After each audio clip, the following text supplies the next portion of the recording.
Merci d'être sur la télévision Labari pour suivre le journal de ce jour, jeudi 25 mars 2021. Mesdames, Messieurs, bonsoir et bienvenue à tous. Après l'installation de la 3e législature de la 7e République le 22 mars dernier, les citoyens ont désormais les yeux fixés sur leurs représentants à l'Assemblée nationale. Des élus nationaux qui sont interpellés par les citoyens pour qui ils doivent travailler dans l'intérêt de la nation. Je propose de suivre les réactions de quelques citoyens.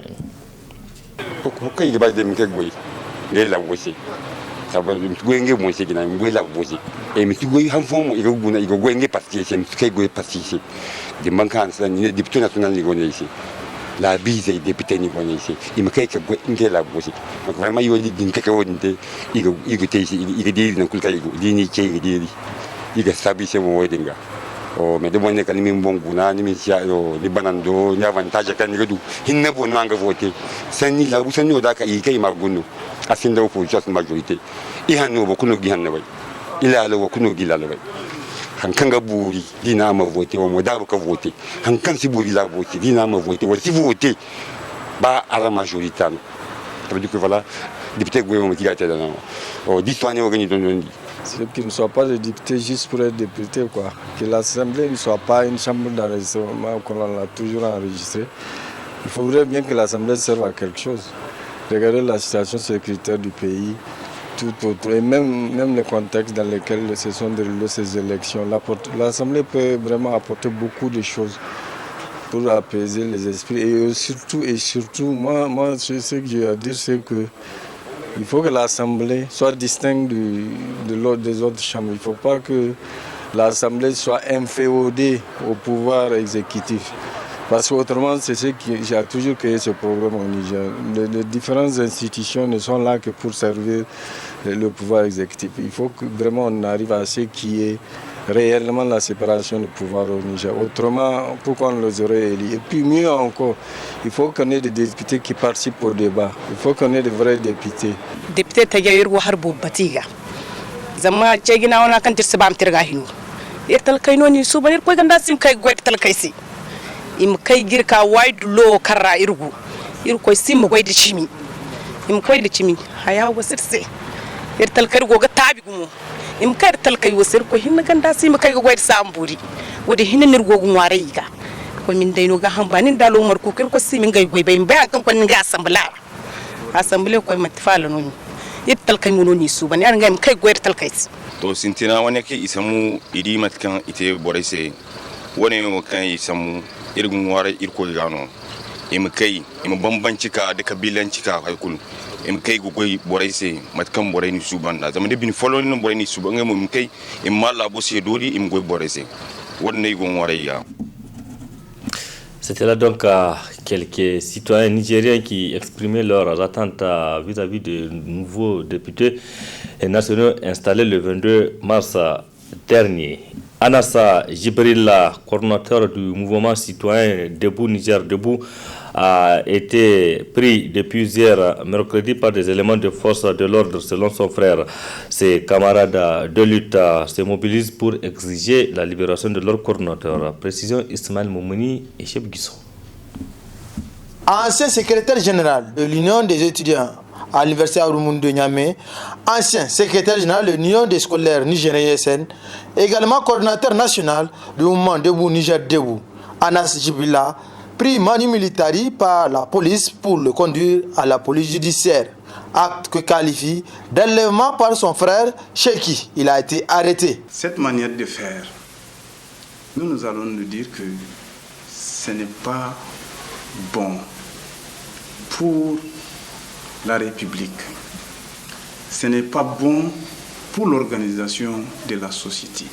Parce que ces genres de pratiques sont en violation de notre constitution d'abord et en violation des lois républicaines. Nous sommes dans un état de droit et dans cet état de droit, les hommes sont appelés à se respecter et à respecter la République. Parce que cette manière d'arrestation, nous allons la contester haut et fort. Et nous allons réaffirmer, dire que notre frère, il a notre soutien. Le mouvement Debout Niger Debout fustille cet enlèvement du coordinateur. Il a été enlevé et nous, on est là, on essaye d'avoir que des informations pour voir comment on peut l'aider dans cette situation. Et ça devient une complication. Nous sommes tous engagés à défendre notre camarade. Nous sommes tous engagés. Et très prochainement, on va prendre un avocat et on va recourir à l'ensemble des voies pour voir comment vraiment régler cette situation. Le mouvement lance un ultimatum de 112 heures à compter de ce jeudi 25 mars pour libérer leurs camarades. Passant ce délai, le gouvernement sera tenu comme seul responsable de tout ce qui adviendra.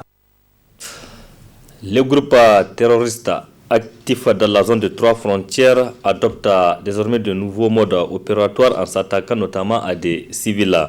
Ainsi, entre le 15 et le 22 mars 2021, plus de 200 personnes civiles ont été tuées dans la région de Tillabéri et de Tawa par des individus armés non identifiés. Pourquoi la population civile est de plus en plus la cible des groupes terroristes? Réponse avec Dr Nyangale Bakayoko, présidente de African Security Sector Network, qui participe au forum sur la paix ici au Niger, interrogé par nos confrères du studio Kalongo.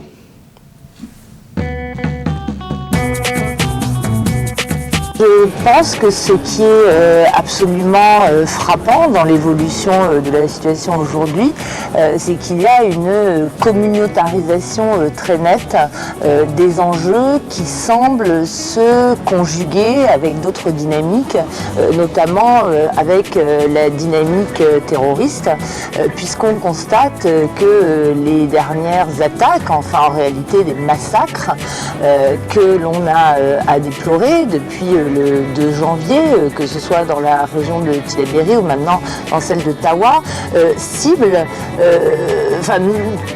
vont au-delà de ce qui se produisait jusqu'ici. C'est-à-dire que les populations civiles étaient des victimes parfois collatérales du conflit. Mais là, aujourd'hui, on voit que ce sont des civils appartenant à des communautés explicitement identifiées qui deviennent des cibles. Les groupes affiliés à Al-Qaïda, notamment le groupe pour le soutien à l'islam et aux musulmans, tiennent au contraire à se présenter comme des protecteurs de ces populations civiles et à axer davantage leur combat sur des attaques ciblant les forces armées nationales ou les forces armées internationales françaises ou onusiennes notamment. En revanche, l'État islamique, qui paraît être derrière les attaques récentes, a une rhétorique et une approche beaucoup plus dure envers les populations civiles qui sont en général prises pour cible quand elles refusent à se soumettre à certaines injonctions et qu'elles sont perçues comme collaborant avec les autorités. Autre aspect de cette édition, les programmes scolaires continuent à être exécutés sans grande perturbation dans les différents établissements scolaires privés et publics du Niger. À la fin du premier semestre, l'année scolaire 2020-2021, le niveau d'exécution de cours est satisfaisant. Les responsables des établissements et ceux des syndicats se réjouissent. En tout cas, c'est ce que vous allez voir dans ce reportage signé Hamza Saoukou et Nasser Seydou. Contrairement aux années antérieures, cette année scolaire 2020-2021 n'a pas connu de perturbations majeures pouvant freiner son bon déroulement. Dans l'exécution du programme scolaire au niveau secondaire, c'est un bilan satisfaisant, affirment les responsables des écoles. Les taux d'exécution des programmes, ils vont de 60 à 70% dans certaines classes à la date du 17 mars. Je pense que là, on peut être satisfait de l'exécution de ce programme. La fin du premier semestre est sanctionnée par la remise des bulletins Ici, au CGNTLA 1, nous avons remis les bulletins depuis le 6 mars. Globalement, on peut dire que c'est passable dans l'ensemble. Nous faisons un bilan plus ou moins positif, puisque nous avons pu faire les compositions, nous avons remis les bulletins, et que bon, nous avons pu faire l'essentiel de ce qu'il faut pour ces 2 premiers trimestres. Il nous reste encore un trimestre pour lequel nous devons mettre bouchée double pour pouvoir terminer le programme. D'ores et déjà, nous avons prévu des examens blancs, aussi bien pour les classes de 3e et puis pour les classes de terminale.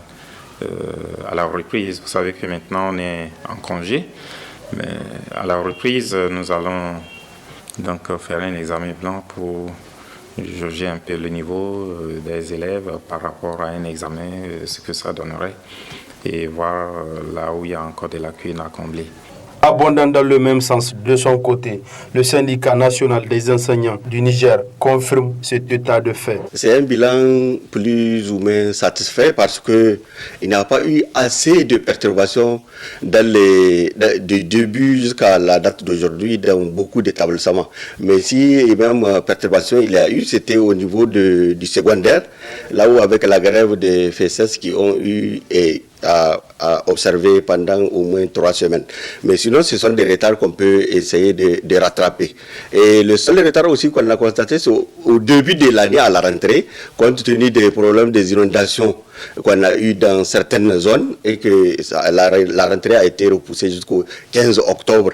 C'est cela aussi le retard. Et avec, au niveau du primaire, leur programme de pré-test qui, en réalité, n'a pas bloqué l'année, mais a permis de voir les niveaux des enfants. Donc vraiment les niveaux, la situation à la date d'aujourd'hui, on peut dire que c'est vraiment stable.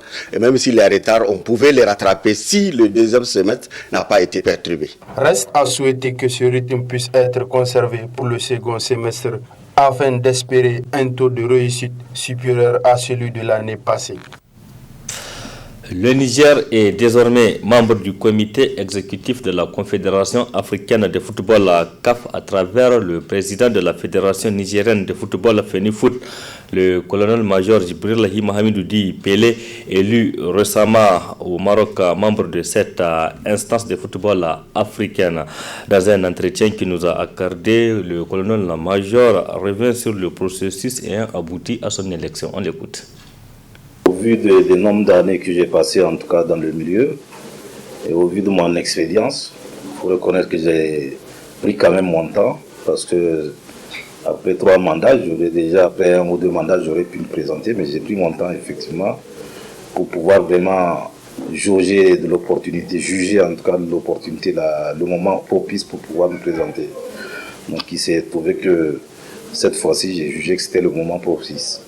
Moi et tous ceux qui me sont proches, effectivement, y compris donc la fédération nigérienne, les membres de la fédération nigérienne de football, qui à la dernière assemblée générale avait souhaité effectivement que je me postule au niveau du comité exécutif de la CAF. C'était aussi valable pour mes camarades présidents de fédération, mes confrères, avec lesquels on échange tout le temps, qui ont jugé effectivement opportun maintenant que je rentre au comité exécutif, vu mon expérience, vu mon nombre d'années d'ancienneté, parce qu'au niveau des 54 présidents de fédération, je crois qu'il y a deux ou 3 à peine qui sont plus anciens ou qui ont la même ancienneté que moi aujourd'hui. Voilà donc pourquoi j'ai jugé utile de postuler au niveau du comité exécutif de la CAF. Je crois que le chef du gouvernement du Niger a résumé en substance tout ce que représentait en tout cas ma candidature et ma personne même. J'étais heureux d'entendre que, en tout cas, un responsable de notre pays reconnaît en tout cas le travail effectué, la compétence, la valeur intrinsèque de l'individu. Donc c'est ça qui est aussi qui se reflète aussi au niveau international. De la même manière, mes camarades avec lesquels j'ai toujours travaillé, avec lesquels on s'est toujours côtoyé, comme on dit, en se côtoyant, on a eu le temps de se mesurer, de se jauger chacun. Les gens connaissent un peu la valeur donc intrinsèque de la personne. Et ça a joué en faveur de notre candidature et pour pouvoir justement essayer d'ouvrir la route. Donc c'est cette crédibilité qui a joué entre moi et le Ghanéen qui est arrivé il n'y a pas longtemps, qui s'est rendu compte effectivement qu'il fallait peut-être qu'il lui revoie un peu sa position. C'est ce qui fut fait donc. Colonel-major Jibril Hima Hamidou Pelé, président de la Fédération nigérienne de football FENIFOOT, élu membre du comité exécutif de la CAF. Donc, colonel-major que vous retrouverez plus en détail en partie magazine de ce journal-là. Parlons toujours du sport. Dans le cadre des éliminatoires de la Coupe d'Afrique des Nations Cannes 2021, le Niger va affronter la Côte d'Ivoire demain, vendredi 26 mars 2021, au stade général Séni Kounché. Le MENA national s'est bien préparé pour recevoir les éléphants ce vendredi à partir de 16h, nous précise Ismaël Moumouni et Cheb Guissou. Les gazelles du Niger vont affronter les éléphants de la Côte d'Ivoire dans le cadre de la 5e journée des éliminatoires de la Coupe d'Afrique et des Nations.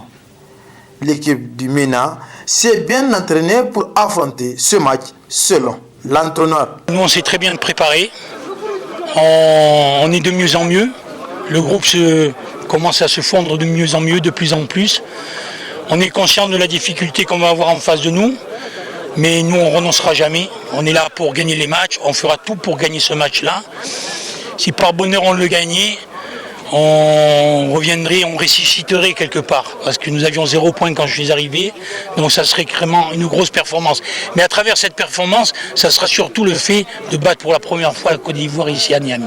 Les poulains de Jean-Michel Cavalli savent qu'ils n'ont plus droit à l'erreur. Le mental est au beau fixe comme on a l'habitude de le dire. C'est toujours bien de jouer une grande nation d'Afrique, qui est la Côte d'Ivoire. Là, on est là pour gagner ce match. Donc, je peux dire que le mental est haut. On doit gagner ce match pour garder nos chances de qualification. C'est pas qu'on pense, mais on va même les défier. On ne pense pas. On sait qu'on va les défier, qu'on doit gagner. Ce n'est pas une option pour nous, mais une obligation. Le président de l'association des supporters invite le 10e joueur à soutenir le MENA. Nous jouons chez nous au Niger, sur le stade Séni Kounché. Nous jouons contre la Côte d'Ivoire. La Côte d'Ivoire, comme c'est une grande nation de football. Et c'est un pays qui nous a toujours causé des problèmes quand il s'agit donc d'un match. Il nous a toujours gagné. En tout cas, je pense que la plupart donc, des rencontres qu'on a eues à disputer avec la Côte d'Ivoire, ils nous ont battus, mais difficilement. Et nous voulons que demain, Inch'Allah, nous essayons de prendre notre revanche contre cette équipe. C'est vrai, on peut se rappeler donc l'année passée, on les a éliminés dans le cadre du CHAN au Cameroun. Ils n'ont pas participé au CHAN parce qu'ils avaient en face le Niger. Nous étions allés à Abidjan pour les éliminer. Nous voulons que demain, ça se répète, qu'on les batte ici au Niger. Le match Niger-Côte d'Ivoire se tiendra le vendredi à partir de 16h au stade général Séni Kounché. La victoire est bel et bien possible car impossible n'est plus nigérien. Parlons toujours du sport, Ismaël Moumouni. La Fédération nigérienne de football FENIFOOT va organiser le championnat de football féminin pendant ce congé de Pâques.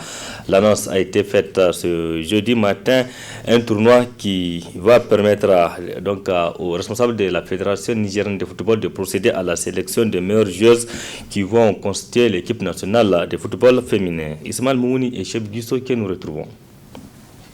15 clubs de 4 régions vont s'affronter au championnat national de football féminin qu'organise la Fédération nigérienne de football FENIFOOT.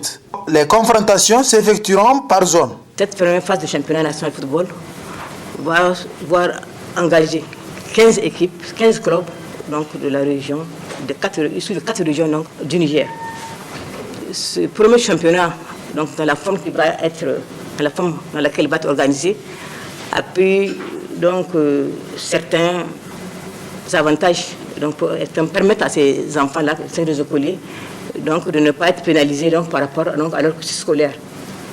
Donc il a été pris, donc on a fait donc, une configuration zonale qui va permettre effectivement donc, aux équipes qui sont engagées de se retrouver donc, dans un chef-lieu qui n'est pas très loin de leur localité d'origine. Cette fois-ci, c'est des clubs qui vont être engagés, qui vont disputer donc, un championnat avec toutes les commodités que vous connaissez. La FENIFOOT a mis tous les moyens en œuvre pour la bonne tenue de cette compétition. Nous avons fort heureusement enregistré Et dans le système Football Connect, 15 équipes, dont 8 de la région de Niamey et de Dosso, et 7 des régions de Zender et d'Agadez. À l'issue de cette première phase, chaque zone va qualifier 3 équipes. Et les 3 équipes de chacune des 2 zones, constituées donc de 6 équipes, vont se retrouver pendant les grandes vacances à un regroupement dont le lieu n'a pas été encore identifié. Et nous allons faire la phase finale. Ça permettra en même temps aux sélectionneurs de suivre, de superviser ces différentes rencontres et de procéder à la mise en place conséquente d'une équipe nationale. Toutes ces équipes seront suivies par la FENIFOOT en mettant à leur disposition des équipements tout en assurant un cadre idéal pour ces joueuses au cours de cette compétition. La FENIFOOT a pris également toutes les dispositions pour que le foot ne soit pas une entrave à leur formation scolaire. De la culture dans ce journal, le ministre de la Renaissance culturelle était ce matin face à la presse à l'occasion de faire le point sur la soirée de gala de la femme artiste le 7 mars dernier où plusieurs artistes ont été décorés mais aussi continuer cet élan de renaissance, nous rapporte Khalid Bourema et Abdourazak Hamidou Léo. Continuer l'élan de reconnaissance initié envers les artistes, notamment les femmes artistes, acteurs sportifs et autres acteurs culturels, c'était le 7 mars 2021 dernier. Et d'autres artistes, tous bords confondus. C'est entre autres l'objectif de la présence du ministre de la Renaissance culturelle ce jeudi 25 mars 2021 face à la presse. Il vous souviendra que reconnaître les efforts des artistes, l'apport des artistes dans le cadre du développement socio-économique de notre pays n'a pas démarré avec nous. Ça a toujours été à l'ordre du jour, surtout à partir de la conférence nationale où on avait eu une recommandation express qui demandait à ce qu'on bâtisse les maisons de la culture au nom des grandes gloires de la culture. Pour la plupart, c'était de leur vivant que ça a été fait, mais pour d'autres, c'était après leur décès. Puisqu'on a admis dans le cadre du programme de la Renaissance culturelle que cet élan de reconnaissance est une source de motivation pour les artistes, qui malheureusement, on le sait très bien, évoluent dans un contexte très difficile.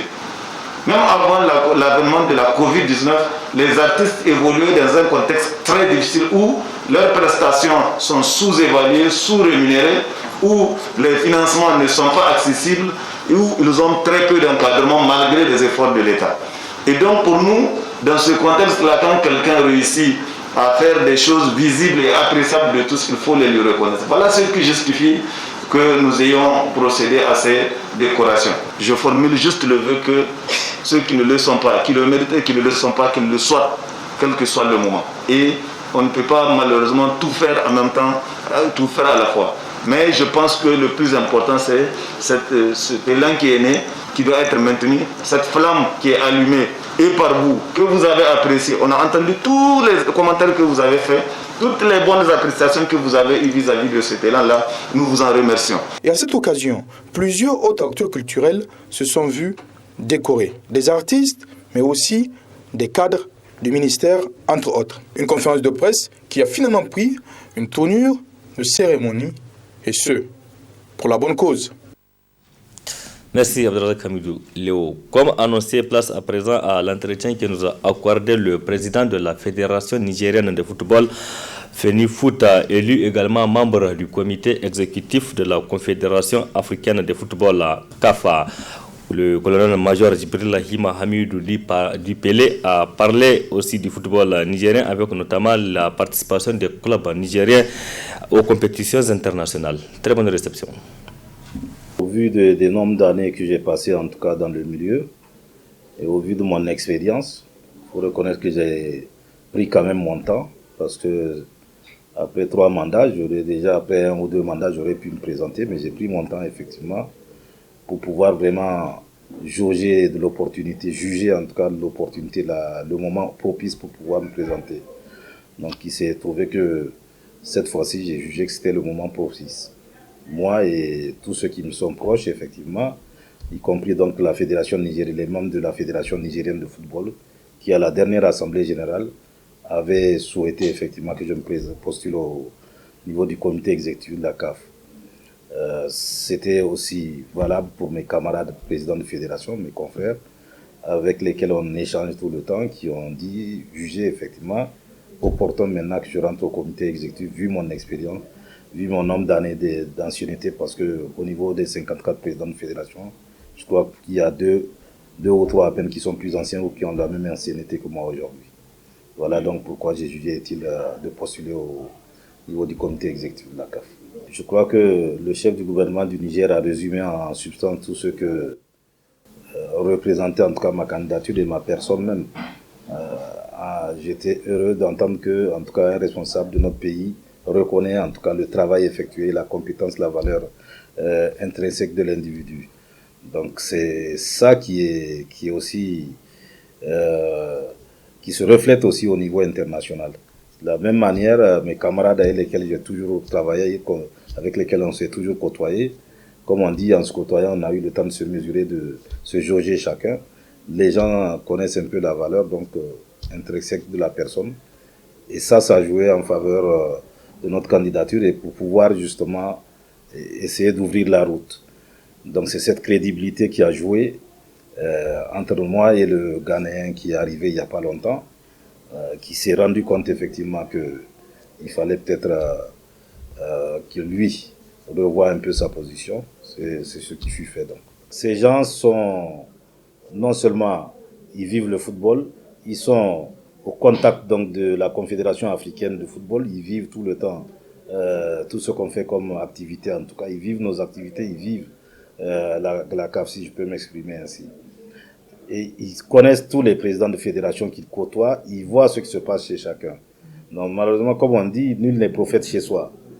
C'est un peu ça. Donc ils voient beaucoup de gens, bon en termes de blague peut-être, mais beaucoup de gens disent, nous si on vous avait chez nous, on serait sûrement heureux. Donc c'est un peu ça qui a joué. Donc nous estimons que si tous ces gens-là, juste que nous avons une valeur ajoutée à apporter au niveau de la Confédération africaine, c'est sûrement raison et c'est ce que nous ferons. Oui, comme je dis, c'est surtout eux qui peuvent juger. Moi, je ne pourrais pas vraiment m'apaisantir et puis faire en quelque sorte mon propre jugement. C'est vrai, ça, c'est pas que seulement, un peu partout. Dans toute ma carrière, même ici au Niger, on me connaît pour ça. Le franc-parler, ça, je l'ai toujours pratiqué et je ne pense pas m'arrêter un jour là-dessus. Je me bats pour essayer d'être honnête dans ma vie. Je vais continuer à l'être. Donc ça joue. C'est valable pour la presse sportive internationale. Souvent, ils préfèrent savoir ce que je pense parce qu'ils reconnaissent que j'ai un franc-parler, j'ai pas d'état d'âme, en tout cas à dire ce qui va ou ce qui ne va pas, et à dire vraiment ce dans quoi on est, ce qu'on vit. Donc ce franc-parler, on va continuer à le pratiquer et c'est ce qui fait que beaucoup de gens, j'arrive effectivement à rassembler certains des camarades parce que on arrive à savoir les manager en ne rentrant pas dans certaines considérations. Vous savez, comme on dit souvent en diplomatie, il faut éviter les sujets qui fâchent. Donc, on essaie de manager tout ça là, le franc-parler et de manager les gens pour pouvoir, parce que c'est un milieu associatif, il faut un peu de tact pour pouvoir amener les gens, en tout cas, à regarder dans la même direction. Je pense que ça sera notre objectif. Et le football nigérien profitera toujours de notre personne, de notre gouvernance et de notre leadership en tout cas. Aujourd'hui, ça sera ça, c'est le leadership qui va monter un peu d'un cran. Nous allons nous battre. La CAF, déjà, ça veut dire qu'on sera représenté dedans. Le Niger aura une voix, en tout cas un regard direct sur ce qui se passe à la CAF et aura son opinion à dire. C'est déjà ça. Et c'est se battre pour que des Nigériens puissent accéder effectivement à certaines commissions, en tout cas participer à la gestion de cette confédération africaine-là. Moi, j'ai toujours été objectif. Nous avons mal démarré cette compétition, mais nous n'allons pas arrêter de jouer pour autant. Nous n'allons pas arrêter de jouer pour autant. Donc nous allons jouer jusqu'au dernier match, voir ce que ça va donner. Mais pour l'instant, on est en discussion avec la CAF. On pense qu'on aura une autorisation d'avoir un minimum de public, mais ça ne sera pas plus que 2000 personnes, c'est sûr. Si je suis arrivé là où je suis, ce n'est pas par moi seul, c'est parce qu'il y a eu toute une fédération, toute une association qui m'a accompagné pendant tout l'exercice en tout cas de mes mandats. Et pendant tout ce que j'ai fait comme réalisation, j'ai été toujours secondé par les membres du comité exécutif, les présidents de ligue, les présidents des clubs. Et bien sûr, comme je l'ai dit, les supporters, les entraîneurs, les encadreurs et la presse sportive aussi. C'est tout ce monde-là qui a pu permettre à ce qu'on arrive là où on est. Donc je ne peux qu'encore les exhorter à doubler encore de volonté, en tout cas de les encourager à continuer à œuvrer, les exhorter à continuer à œuvrer pour la marche de l'avancée de notre football. Nous avons fait un pas en avant, il faut en faire 2 ou 3 encore. Et c'est faisable. Nous sommes rentrés dans la cour des grands, il faut pouvoir se maintenir, c'est le plus difficile. Donc j'exhorte aussi les autorités politiques à continuer à nous accompagner. C'est pourquoi j'ai demandé à beaucoup d'acteurs du football de se mettre en politique justement, parce que c'est là-bas que les décisions se prennent. Et il faut que les gens sachent que le football, c'est l'image du pays. C'est quoi qu'on dise aujourd'hui, c'est un des ambassadeurs les plus importants d'un pays. Parce que ça permet à un pays de se faire connaître rapidement et sur le plan médiatique, sur le plan international en tout cas. C'est aussi et surtout un credo, comme je dis, c'est un terreau d'épanouissement de la jeunesse. Le football occupe les jeunes de manière saine. Au lieu qu'ils soient embarqués dans des mauvaises choses, aller faire des mauvaises choses, le football leur permet d'exprimer, en tout cas de dépenser leur énergie, d'exprimer leur talent et parfois surtout de gagner leur vie. Voilà. Ça, c'est un sport créateur. En fait, c'est devenu une industrie aujourd'hui, c'est créateur d'emplois, de revenus, et ça devient carrément une source de revenus pour un pays, si ça marche très bien. Donc, il faudra qu'on pense en tout cas aller de l'avant là-dedans.